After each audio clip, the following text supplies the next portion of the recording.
Selamat pagi anak-anak. Kita bertemu kembali dan kita mau belajar. Pada pertemuan hari ini kita belajar pada bab 5, Aku Mengenal Tubuhku. Sebelum bersama-sama kita pelajari pelajaran hari ini, kita mau berdoa bersama-sama. Kita akan memuji Tuhan. Hati-hati gunakan. Hati-hati gunakan tanganmu. Hati-hati gunakan tanganmu. Allah Bapa di surga melihat kita semua. Hati-hati gunakan tanganmu. Hati-hati gunakan mulutmu. Amin. Hati-hati gunakan mulutmu. Amin. Allah Bapa di surga melihat kita semua. Hati-hati gunakan mulutmu. Amin. Kita lipat tangan, tutup mata, kita berdoa. Tuhan Yesus, kami bersyukur pagi ini kami boleh bersama-sama mempersiapkan diri untuk belajar. Tuhan, buka hati pikiran kami agar kami dapat mengerti, memahami kebenaran firman Tuhan dan setiap pelajaran yang disampaikan guru kepada kami. Di dalam nama Yesus kami bersyukur dan berdoa. Amin. Pelajaran 5, Aku Mengenal Tubuhku, didasari dari kitab Kejadian pasal 2 ayatnya yang ke-7, Amsal pasal 4 ayat yang ke-23 dan pasalnya yang ke-15 ayat ke-7, 1 Korintus pasal 12 ayat 12 sampai 31. Itu dasar pelajaran kita hari ini. Bagian 1, kita akan belajar tentang Tuhan memberiku anggota tubuh. Nah, setiap manusia yang diciptakan Tuhan memiliki anggota tubuh. Dan setiap anggota tubuh memiliki fungsi atau kegunaan. Nah, ketika Tuhan menciptakan semua makhluk ciptaan Tuhan, pada hari yang pertama sampai pada hari yang kelima, Tuhan ciptakan semuanya. Baru kemudian pada harinya yang keenam, Tuhan ciptakan manusia dan binatang darat. Kenapa manusia diciptakan pada hari yang keenam? Bukan pada hari pertama, kedua, ketiga, keempat, atau kelima. Karena Tuhan mempunyai tujuan agar manusia nanti ketika sudah diciptakan Tuhan, dia dapat menggunakan atau menfungsikan semua ciptaan Tuhan, dan Tuhan memberikan kuasa kepada manusia untuk menguasai, untuk menikmati alam ciptaan Tuhan. Itu tujuannya ketika Tuhan menciptakan manusia pada hari yang ke-6.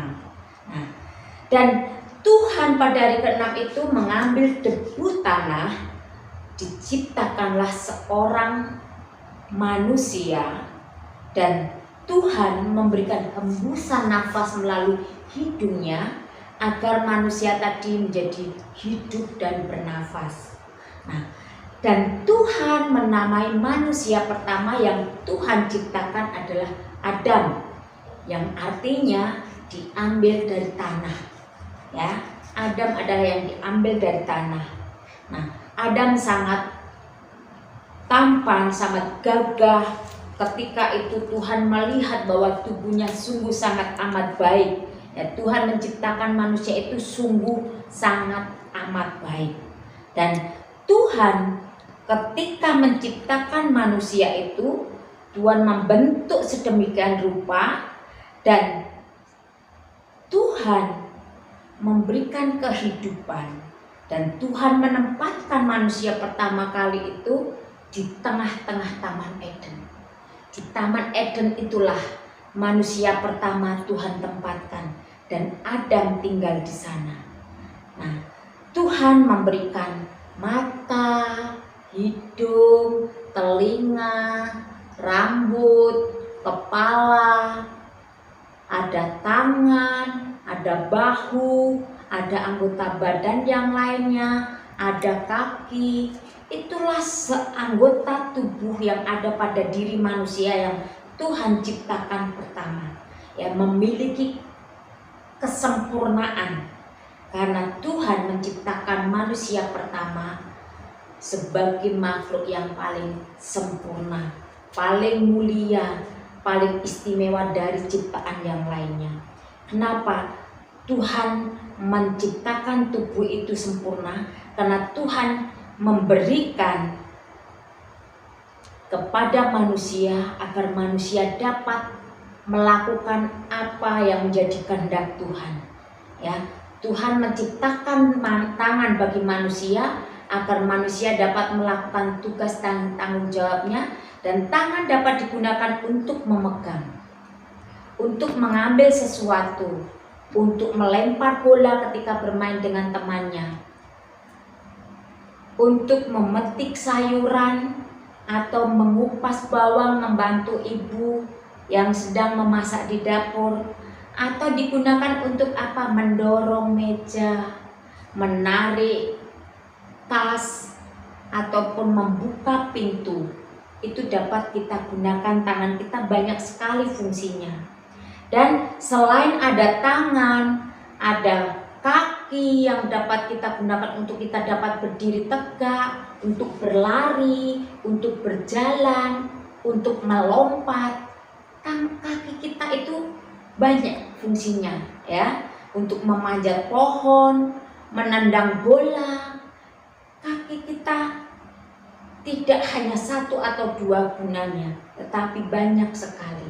Mata yang dapat kita gunakan untuk melihat, mulut yang dapat kita gunakan untuk berdoa, memuji Tuhan, berbicara, bercerita, berbisik kepada teman atau orang tua kita. Itulah keistimewaan yang Tuhan berikan, Tuhan ciptakan pada diri manusia. Tuhan lengkapi dengan anggota tubuh yang ada pada diri manusia. Karena apa? Agar dapat melaksanakan dan melakukan berbagai tugas dan pekerjaan tanggung jawab yang Tuhan percayakan kepada setiap manusia.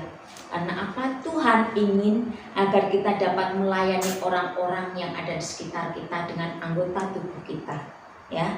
Seperti halnya kita akan menyimak video tentang bagaimana Tuhan menyembuhkan orang yang buta sejak lahirnya.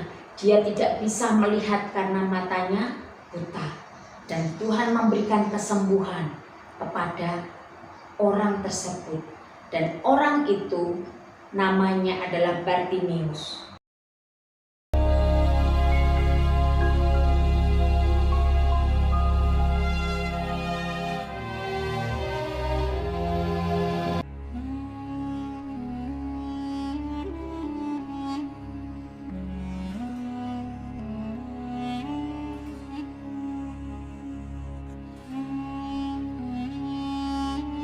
Waktu Yesus sedang lewat, ia melihat seorang yang buta sejak lahirnya. Murid-muridnya bertanya kepadanya, "Rabi, siapakah yang berbuat dosa? Orang ini sendiri atau orang tuanya, sehingga ia dilahirkan buta?" Jawab Yesus, "Bukan dia, dan bukan juga orang tuanya. Tetapi karena pekerjaan-pekerjaan Allah harus dinyatakan di dalam Dia. Kita harus mengerjakan pekerjaan Dia yang mengutus aku selama masih siang. Akan datang malam, di mana tidak ada seorang pun yang dapat bekerja. Selama aku di dalam dunia, akulah terang dunia." Setelah ia mengatakan semuanya itu, ia meludah ke tanah dan mengaduk ludahnya itu dengan tanah, lalu mengoleskannya pada mata orang buta tadi, dan berkata kepadanya, "Pergilah, basuhlah dirimu dalam kolam Siloam." Siloam artinya yang diutus. Maka pergilah orang itu, ia membasuh dirinya. "Aku dapat melihat,"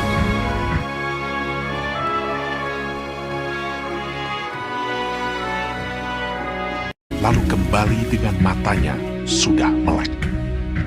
Tetapi tetangga-tetangganya dan mereka yang dahulu mengenalnya sebagai pengemis berkata, Bukankah dia ini yang selalu mengemis? Benar, dialah ini. Bukan, tetapi ia serupa dengan dia. orang itu sendiri berkata, Benar, akulah itu. Karena orang Farisi pun bertanya kepadanya, bagaimana matanya menjadi melek. Jawabnya, Ia mengoleskan adukan tanah pada mataku. Lalu aku membasuh diriku, dan sekarang aku dapat melihat. Ia adalah seorang nabi. Dari dahulu sampai sekarang tidak pernah terdengar bahwa ada orang yang memelekkan mata orang yang lahir buta. Jikalau orang itu tidak datang dari Allah, ia tidak dapat berbuat apa-apa. maka kata sebagian orang-orang Farisi itu, Orang ini tidak datang dari Allah, sebab ia tidak memelihara hari Sabat. Bagaimanakah seorang berdosa dapat membuat mukjizat yang demikian? maka timbullah pertentangan di antara mereka. Lalu mereka mengusir dia keluar. Yesus mendengar bahwa ia telah diusir keluar oleh mereka. Kemudian ia bertemu dengan dia dan berkata, Percayakah engkau kepada Anak Manusia? Jawabnya, Siapakah dia, Tuhan, supaya aku percaya kepadanya? kata Yesus kepadanya, Engkau bukan saja melihat dia, tetapi dia yang sedang berkata-kata dengan engkau. Dialah itu. katanya, Aku percaya, Tuhan. lalu ia sujud menyembahnya. Kata Yesus, Aku datang ke dalam dunia untuk menghakimi, supaya barang siapa yang tidak melihat, dapat melihat. Dan supaya barang siapa yang dapat melihat, menjadi buta. kata-kata itu didengar oleh beberapa orang Farisi yang berada di situ, dan mereka berkata kepadanya. Apakah itu berarti bahwa kami juga buta? Jawab Yesus kepada mereka, Sekiranya kamu buta, kamu tidak berdosa. Tetapi karena kamu berkata, kami melihat, maka tetaplah dosamu.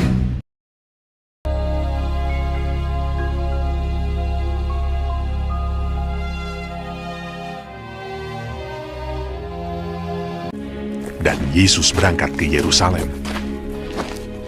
Ada hari raya orang Yahudi. Di Yerusalem dekat pintu gerbang domba ada sebuah kolam yang dalam bahasa Ibrani disebut Betesda.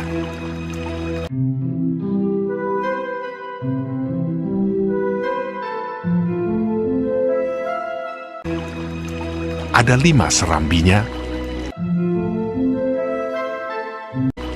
dan di serambi-serambi itu berbaring sejumlah besar orang sakit, orang-orang buta, orang-orang timpang, dan orang-orang lumpuh.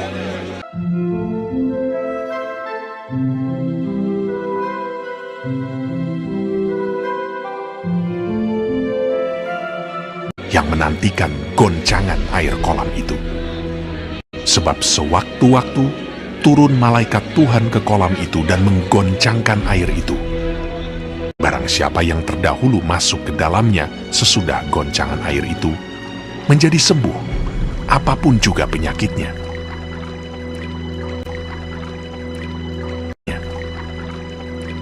Di situ ada seorang yang sudah 38 tahun lamanya sakit.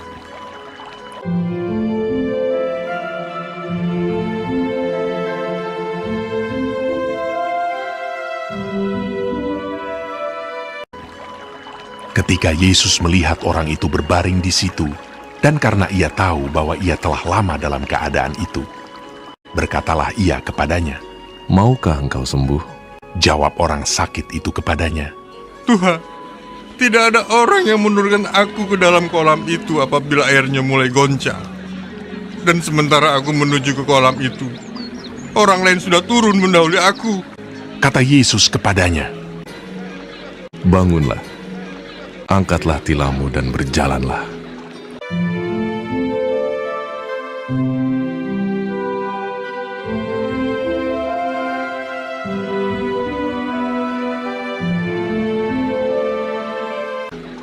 Dan pada saat itu juga, sembuhlah orang itu dan berjalan.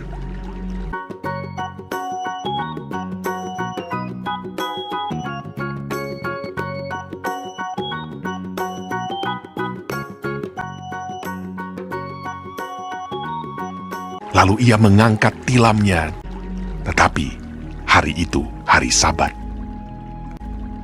Karena itu orang-orang Yahudi berkata kepada orang yang baru sembuh itu, Hari ini hari Sabat, dan tidak boleh engkau memikul tilammu.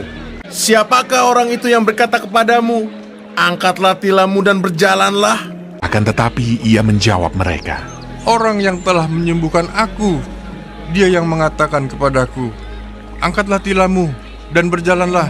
Tetapi orang yang baru sembuh itu tidak tahu siapa orang itu, sebab Yesus telah menghilang ke tengah-tengah orang banyak di tempat itu. Kemudian Yesus bertemu dengan dia dalam bait Allah, lalu berkata kepadanya, Engkau telah sembuh. Jangan berbuat dosa lagi, supaya padamu jangan terjadi yang lebih buruk. Orang itu keluar, lalu menceritakan kepada orang-orang Yahudi bahwa Yesuslah yang telah menyembuhkan dia. Dan karena itu orang-orang Yahudi berusaha menganiaya Yesus karena ia melakukan hal-hal itu pada hari Sabat. Selain Tuhan menyembuhkan orang yang buta matanya, Tuhan juga memberikan kesembuhan kepada orang yang lumpuh kakinya. Lumpuh itu tidak bisa berjalan, dia tidak bisa melakukan apa yang dia inginkan. Tetapi Tuhan memberikan keistimewaan kepada orang-orang yang memiliki kebutuhan khusus pada dirinya. Orang yang tidak bisa berbicara, orang yang tidak bisa melihat, orang yang tidak bisa memegang sesuatu karena tidak memiliki tangan, orang yang lumpuh karena kakinya. Tuhan berikan keistimewaan. Bahkan ada atlet atau olahragawati yang memiliki kekurangan dalam anggota tubuhnya, tetapi dia bisa mempersembahkan medali emas kepada bangsa Indonesia. Ya, kalau kita perhatikan berita-berita di televisi, bahkan ada juga orang yang memiliki kekurangan di dalam tubuhnya, dia buta matanya, tetapi dia bisa memuji Tuhan dengan suaranya yang merdu, memainkan piano dengan jari jemarinya. Itu yang dia lakukan. Dia tidak pernah kecewa, dia tidak pernah mengeluh akan apa yang terjadi pada tubuhnya. Karena apa? Dia mengucap syukur akan kelebihan yang ada pada dirinya, sekalipun pada dirinya memiliki keterbatasan ataupun salah satu kekurangan yang dimiliki oleh manusia lainnya. Bagian 2, kita belajar mengenali anggota tubuh kita. Nah, ketika kita masih waktu kecil, kita belum mengetahui tangan kita untuk apa, mulut untuk apa, kaki untuk apa, telinganya untuk apa, rambutnya untuk apa, ya. Karena kita belum mengetahui setiap kegunaan anggota tubuh yang ada pada diri manusia. Tetapi sekarang kita sudah mengetahui, sudah mengenali apa itu gunanya rambut. Rambut berguna untuk memperindah kepala kita, ya. Ketika kita tidak memiliki rambut, nampak kepala kita itu gundul, itu tidak nampak indah, ya. Tetapi ada orang yang memang secara khusus ingin supaya tidak ada rambut pada kepalanya, itu setiap tumbuh sedikit rambut dia cukur sampai bersih sehingga nampak seperti gundul, ya. Padahal yang sejatinya dia bisa ada atau memiliki rambut. Nah, itu ada orang-orang yang tertentu ingin seperti itu dia lakukan pada kepalanya. Nah, kita memiliki anggota pada kepala kita, ya, anggota tubuh kita paling atas ini adalah namanya kepala. Nah, kepala ini memiliki anggota. Ada mata, ada alis, ada telinga yang berguna untuk mendengar, ada mulut, ada hidung. Ini adalah anggota bagian paling atas atau anggota kepala kita, ya. Anggota kepala kita. Dan di dalam kepala kita Tuhan berikan otak supaya manusia dapat berpikir mana yang benar, mana yang salah, mana yang baik, mana yang buruk yang harus dilakukan. Ya. Itu Tuhan berikan otak pada diri manusia. Nah, dengan susunan otak pada diri manusia, ada otak depan, otak belakang, itu memiliki fungsi pada diri manusia. Nah, kita akan perhatikan gambar tentang tubuh manusia, ya, mulai dari anggota-anggotanya pada tubuh manusia, ya. Dan kita juga memiliki leher, memiliki pundak, memiliki lengan atas, lengan bawah, dan kita memiliki tangan, memiliki jari-jari. Setiap manusia memiliki 10 jari, jari kanan 5, jari kiri 5, dan jari kaki kita kanan dan kiri adalah 10. Jadi kita memiliki 20 jari pada diri manusia, antara jari tangan dan jari kaki. Nah, di dalam perut, ya, juga terdapat lambung. Ya, lambung pada usus, ada hati, ada ginjal, dan ada juga paru-paru yang berguna untuk menyaring udara, untuk bernafas. Dan ada juga jantung yang berguna untuk memompa darah supaya darah itu mengalir ke seluruh anggota tubuh kita, sehingga anggota tubuh kita menjadi sehat kalau darah itu bisa mengalir pada bagian-bagian yang sudah Tuhan tentukan pada setiap anggota tubuh kita. Jika kita kekurangan asupan darah, kita bisa mengalami rasa sakit pada tubuh kita. Nah, semua itu menjadi satu kesatuan, saling terhubung satu yang lainnya, saling melengkapi dan saling membutuhkan. Nah, tangan tidak akan bisa bekerja sendiri tanpa ada mata, tanpa ada kaki. Nah, hati juga tidak akan berfungsi jika tidak ada ginjal. Nah, begitu juga jantung tidak akan dapat bekerja tanpa adanya paru-paru. Makanya itu semua saling membutuhkan, saling melengkapi, satu sama yang lainnya saling membutuhkan. Karena semua menjadi satu kehidupan yang utuh. Itulah anggota tubuh kita. Bagian 3, kita belajar untuk menggunakan anggota tubuh kita. Setiap anggota tubuh kita yang Tuhan ciptakan itu sungguh sangat baik. Setiap anggota tubuh kita mempunyai tugas khusus, ya. Seperti Ibu katakan tadi, mata kita dapat kita gunakan untuk melihat, telinga untuk mendengar, hidung untuk bernafas, untuk menghirup udara yang sejuk, untuk mencium bau sesuatu. Dan selain itu, kita juga memiliki tangan, ya, yang berguna untuk memegang, mengambil sesuatu, untuk melempar bola ketika bermain bola dengan teman-temannya, untuk memotong sesuatu ketika kita membuat prakarya dengan menggunakan gunting ataupun cutter. Kita dapat gunakan untuk bertepuk tangan kita. Kita dapat gunakan untuk menari. Dapat kita gunakan untuk menarik sesuatu, mendorong sesuatu. Itulah kegunaan tangan. Masih banyak sekali tangan kita gunakan untuk membuka lembaran-lembaran buku pelajaran kita, membaca lembaran-lembaran Alkitab.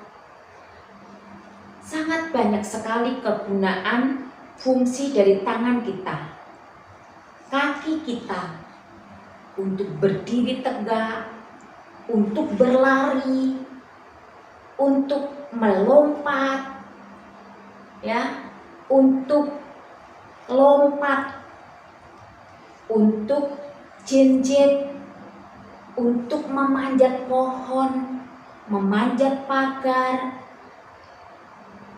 untuk menendang bola.